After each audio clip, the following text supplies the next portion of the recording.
inilah katanya kondisinya udah stabil Aceh Tamiang di desa. Itulah pemerintah pusat itu memposisikan Aceh ini sebagai anak tiri bagi Ibu Pertiwi ini. 3 bulan tanpa bantuan dari pemerintah, warga Aceh Tamiang melakukan protes ya. Pajak ludes buat bayar utang, Indonesia diprediksi kiamat ekonomi di 2026. Coba pikir deh bro, kalian punya gaji 10 juta, tapi 4,3 jutanya langsung ludes detik itu juga. Cuma buat bayar cicilan utang. Pak Presiden Prabowo gawat. Keyakinan masyarakat atas masa depan ekonomi Indonesia makin rapuh. Warga Aceh mengamuk para sahabat sampai turun ke jalan demo karena memang dulu memang menolak pemerintah pusat untuk bantuan asing, tetapi untuk menghadapi sendiri tidak mampu, bahkan warga marah sama pemerintah pusat. Assalamualaikum warahmatullahi wabarakatuh. Jumpa lagi para sahabat dan teman-teman dengan Mas Farhan. Gimana kabar-kabarnya? Semoga kalian semuanya sehat-sehat saja. Yang baru bergabung di videonya Mas Farhan, terima kasih banyak-banyak yang sudah setia menonton di channel ini. Saya doakan semoga kalian semua dimurahkan rezekinya, dipanjangkan umurnya, dijauhkan dari malapetaka oleh Allah Subhanahu wa taala. Amin, amin, ya rabbal alamin. Oke, para sahabat dan teman-teman, di video kali ini Mas Farhan akan ngereaksi beberapa video yang sudah di-tag di TikTok Mas Farhan tentang demo protes yang ada dekat Aceh karena warga menuntut keadilan. Sudah 3 bulan para sahabat, keadaan dekat Aceh yang banjir itu ditutupi dengan berita-berita yang tak ada gunanya yang ada dekat Indonesia para sahabat. Seperti halnya Bapak Presiden Prabowo bergabung dengan Board or Peace. Itu berita-berita news tentang keadaan yang Aceh terkini yang katanya sudah pemulihannya 100%. Ternyata di lapangan masih dikatakan minim para sahabat. Bahkan warga sampai turun jalan, sampai protes. Sudah 3 bulan. Kenapa pemerintah pusat katanya sudah memberikan anggaran dana kepada Aceh Tamiang para sahabat yang sudah terhilang desanya tersebut karena terdampak banjir yang sangat gede, sangat besar di tahun 2025. Sekarang sudah tahun 2026. Warga menunggu saja sampai sekarang pemulihannya masih belum siap-siap para sahabat. Bahkan dalam teriakannya, warga tolong warga. Bahkan ada yang mengatakan korban menolong korban macam itu. Pemerintah, kemana pemerintah ini? Apakah anggarannya dikorupsi? Padahal aku tengok kemarin itu dalam rapat di parlemen, di meeting tersebut, persahabat, anggarannya yang dikeluarkan untuk Aceh itu berpuluh-puluh ribu triliun, persahabat, yang dikeluarkan. Kenapa kok sampai sekarang warga sampai turun jalan, persahabat? Apa penyebabnya? Kita simak videonya. Apa-apa benda boleh komen dekat bawah. Tetapi jangan lupa bantu sokong channel ini dengan like, comment, share, dan subscribe-nya. Kita langsung tonton sama-sama videonya para sahabat. Let's go. 3 bulan tanpa bantuan pemerintah. Sebagian korban banjir Aceh Tamiang protes minta keadilan. Kami punya orang tua. Kami perjuangkan hari ini.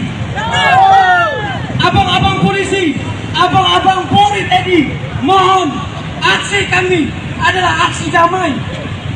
Kami datang dengan suara hati kami. Kami datang dengan cita hati suara kami.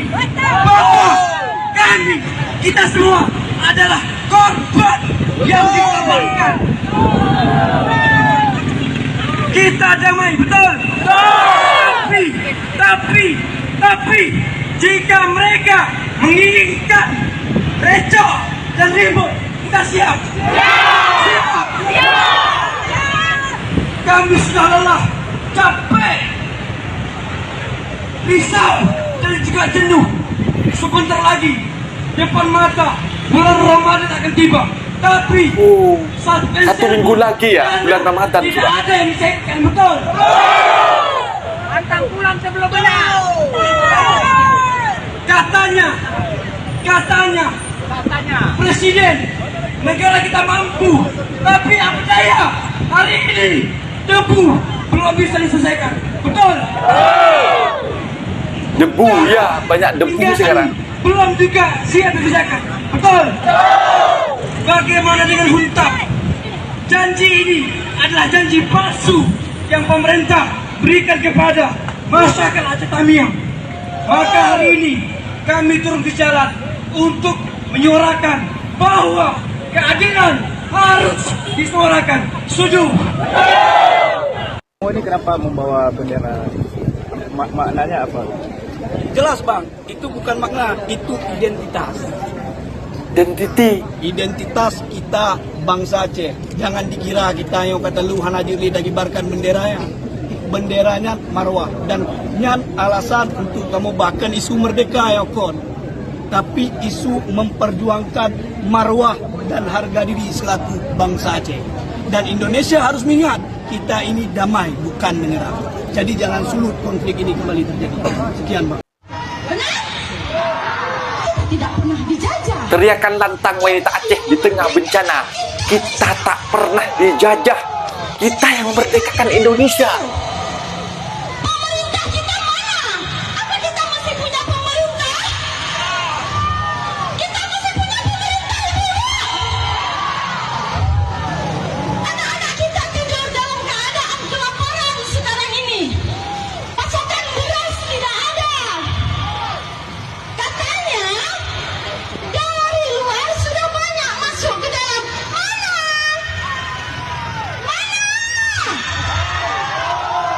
Rakyat apa? Rakyat butuh gas, rakyat butuh listrik, rakyat butuh air bersih. Bagaimana? Benar meriah.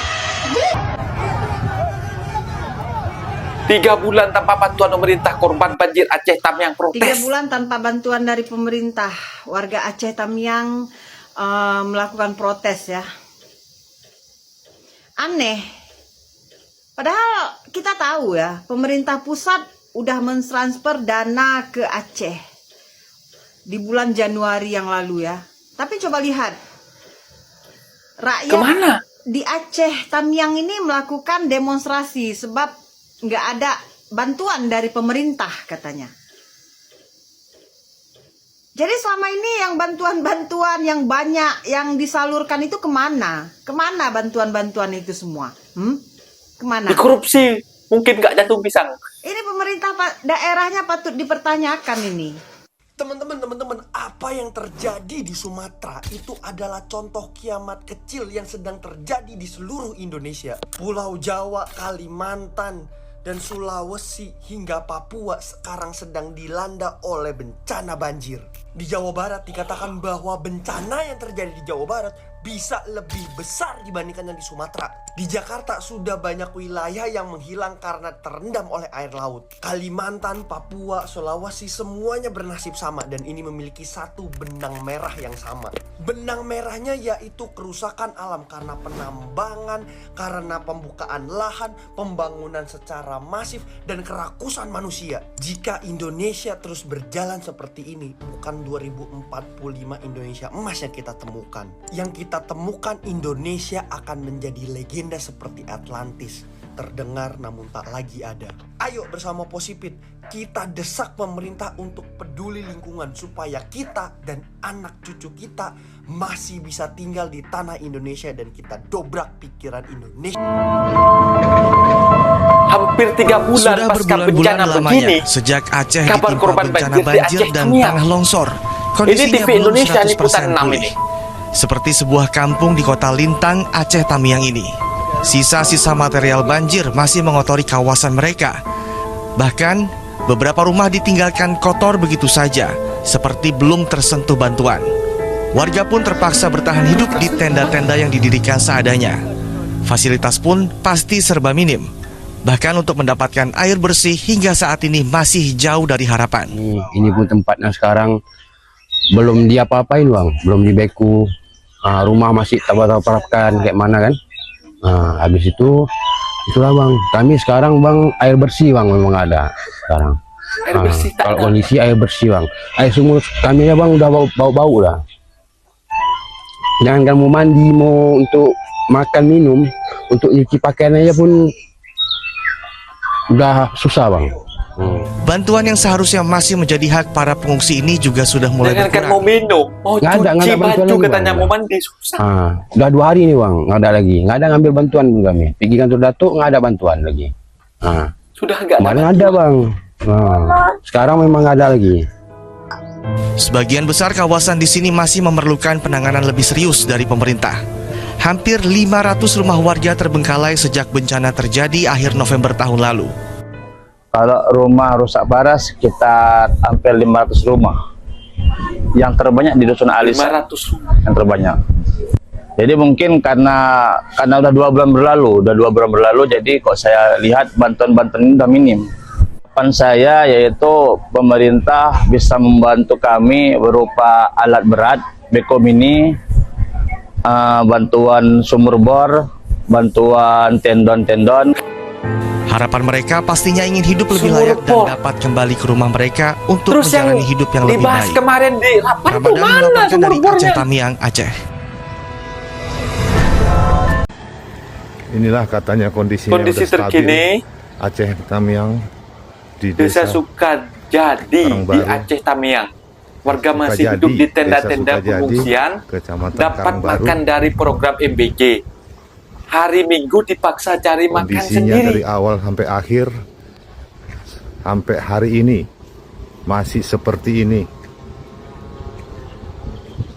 masih hancur, kayu-kayu masih. Pajak ludes buat bayar utang, Indonesia diprediksi kiamat ekonomi di 2026. Coba pikir deh bro, kalian punya gaji 10 juta, tapi 4,3 jutanya langsung ludes detik itu juga. Cuma buat bayar cicilan utang. Sisa ampasnya doang yang dipakai buat makan. Nyesek nggak? Nah, ini ramalan kiamat finansial yang lagi nunggu kita di APBN 2026. Profesor Cati Basri udah kasih peringatan keras. Negara kita ini bukan lagi lari di ruang Kasih sempit, peringatan tapi lagi keras. lari di bibir jurang. Coba lihat angkanya, 43% penerimaan negara itu habis cuma buat bayar bunga dan cicilan utang. Ditambah 8,5% buat program makan gratis plus porsi gede buat Makan TNI gratis. Polri. Totalnya 62% uang pajak kita udah dikunci mati. Artinya apa? Dari setiap 100 triliun uang pajak yang kita setor, cuma sisa 38 triliun buat bangun sekolah, rumah sakit, jalan, sampai subsidi pupuk. Sisanya zong parah.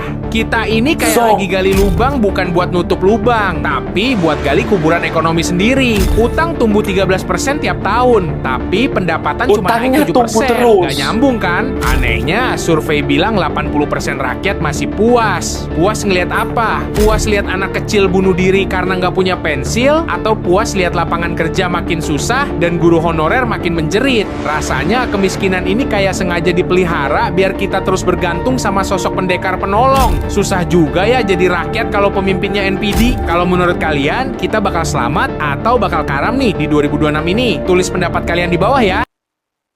Kawan-kawan, Profesor Hatim Indonesia Bisri di pinggir dalam tulisannya jurang. di Kompas, APBN 2026, negara kita sedang berlari di jurang, bukan di ruang sempit. Kita analogikan saja, gaji bulanan lu 10 juta, tapi 4,3 juta langsung lenyap hanya untuk bayar cicilan kartu kredit dan pinjaman bank. Sisanya 5,7 juta harus lu makan, transport, sekolah anak, kesehatan, tabungan, dan segala mimpi-mimpi lu. Lama-lama, lu bukan hidup, lu cuma bertahan. Itulah kondisi APBN Indonesia 2026. Bagaimana kalau gaji lu cuma 5,1 juta? Mampus. Jadi gini, 43% penerimaan negara habis untuk bunga dan cicilan utang. Tambah lagi 8,5% buat MBG, 5,9% TNI, 4,6% buat Polri. Totalnya sudah 62%. Artinya, dari setiap 100 triliun yang masuk ke kas negara, hanya sisa 38 triliun yang bisa digunakan untuk membangun sekolah, rumah sakit, jalan, irigasi, subsidi pupuk, bansos, hingga riset dan inovasi. Ruang fiskal kita bukan lagi sempit, sudah hampir habis. Sejak tahun 2015, utang tumbuh 13% per tahun. Sementara pendapatan negara cuma naik 7%. Pendapatan negara ya, bukan pertumbuhan ekonomi kita. Ini bukan kebetulan, ini pola. Belanja digenjot dewe proyek-proyek prestisius dan janji kampanye, tapi penerimaan pajak dibiarkan bocor dan tidak optimal. Hasilnya apa? Defisit, utang baru, cicilan membengkak, defisit lagi, utang lagi. Sampai kapan? Yang lebih menyakitkan lagi, keputusan politiknya justru memperparah. Pernyataan-pernyataan politiknya bikin enak. Rasa enak ini kemudian dijawab dengan hasil survei indikator. Kalau 79,9% rakyat puas atas kerja Prabowo. Puas tapi tidak menjawab kenyataan. Ada anak kecil yang rela mengakhiri hidupnya karena nggak punya duit untuk beli pensil dan buku. Ada anak kecil yang meninggal dunia saat jualan tisu hanya untuk bisa beli beras untuk dia makan. Tidak menjawab, nggak nggak adanya lapangan kerja, nggak menjawab kesejahteraan guru, tidak menjawab hak kesehatan rakyat yang tiba-tiba dicabut. Gua rasa pemerintah emang lagi sengaja memelihara kebodohan, kesusahan, dan kesedihan rakyatnya, biar mereka bergantung pada sosok pendekar hitam yang datang dari kegelapan menjadi penolong mereka. Susah emang jadi rakyat kalau presidennya NPD. Bodoh. Apabila Prabowo membentuk lembaga Danantara dengan good governance yang bisa dimasukin intervensi, maka kepercayaan turun. Setelah itu PP akan keluar nanti dibaca oleh mereka, dan pasti saya yakin konsultan-konsultan mereka udah mengintip itu. Tinggal menunggu detik diumumkan seperti apa. Di situ kita lihat apabila good governance sudah tidak aman, maka penarikan uang akan keluar. Apabila itu terjadi dan Prabowo mengangkat orang yang tingkat kepercayaannya bahwa ini ada ruang intervensi, maka pasti akan menarik lagi uangnya. Dan itu adalah titik kiamat ekonomi Indonesia. Gawat, sinyal ekonomi lesu, masyarakat mulai makan Presiden utang. Prabowo gawat. Keyakinan masyarakat atas masa depan ekonomi Indonesia makin rapuh. Sejumlah indikator melempar sinyal buruk kelesuan ekonomi. Kompas Bisnis paparkan angkanya. Kami ambil data survei konsumen Ini TV, Indonesia TV edisi Juni. Internasional Indonesia ini ya Pertama, yang indeks mengkabarkan. ketersediaan lapangan kerja pada Juni turun 1,6 poin ke zona pesimistis di 94,1. Ini adalah Pengangguran angka terburuk banyak. sejak Maret 2022, Pak. Sinyal buruk berikutnya adalah rasio tabungan masyarakat yang juga turun 0,8% poin ke 14,1%. Ekonom bilang sesungguhnya rasio tabungan yang turun jadi pertanda bahwa masyarakat kehabisan uang dan mulai makan utang demi bertahan hidup. Nah, itu dia para sahabat dan teman-teman, video yang sudah kita simak bahwasanya dekat Aceh para sahabat sudah 3 bulan berjalan para sahabat. Bahkan tidak heran apabila warga turun ke jalan protes, tidak ada bantuan dari pemerintah macam itu. Bahkan sebelumnya para sahabat, memang kita tengok ya, ketika Aceh minta merdeka, itu pemerintah sangat ketar-ketir, ketakutan macam itu. Bahkan dalam rapatnya yang disiarkan di saluran TV Indonesia, di media-media Indonesia, mereka mengatakan akan mengalokasikan anggaran sebesar-besar apapun untuk membina Aceh pulih kembali. Bahkan dengan tegas, pemerintah menolak bantuan asing, tidak mau ditetapkan bencana nasional. Bahkan saudara kita daripada Malaysia, banyak yang sukarelawan kemanusiaan datang ke Indonesia untuk membantu saudara kita dekat Aceh para sahabat. Bahkan ada yang berlumpur-lumpur untuk kemanusiaan sahaja para sahabat. Itulah rasa jiran yang paling respect kepada Indonesia, Malaysia para sahabat, dan juga Singapura, Thailand ada para sahabat. Tetapi pemerintahnya sekarang sudah 3 bulan jalan dari tahun 2025, sekarang sudah tahun 2026 bulan 2 para sahabat. Patut kalau masyarakat turun ke jalan protes minta kerugian kepada pemerintah pusat, itu wajar para sahabat. Mungkinlah bayangkan kita macam itu. Kalau tiap hari kita bergantung kepada pemerintah, seperti halnya makan yang katanya MBG dialokasikan ke Aceh, bahwasanya kalau hari Minggu katanya cuti, kan masyarakat cari sendiri, sedangkan lapangan pekerjaan sudah habis, untuk bercocok tanam di ladang-ladangnya sudah habis, sawah dan juga sawitnya itu sudah habis para sahabat. Jadi pemerintah tidak mengkerahkan hanya waktu genting-gentingnya saja, mungkin hanya untuk mengakses roda-roda masuk, sedangkan tidak keseluruhan untuk dibersihkan. Masih banyak debu-debu dekat sana para sahabat. Setelah pasca banjir sudah mengering sekarang, warga sudah dilanda dengan debu yang asap sangat tebal para sahabat. Aduh, inilah kalau di Indonesia ini semakin lama tidak tidak dinaikkan, tidak dipost macam itu, bagai ditelan bumi, itu hilang begitu saja kabarnya dekat Aceh. Dan Mas Farhan disuruh diamanahkan untuk nge-reaction video tersebut para sahabat.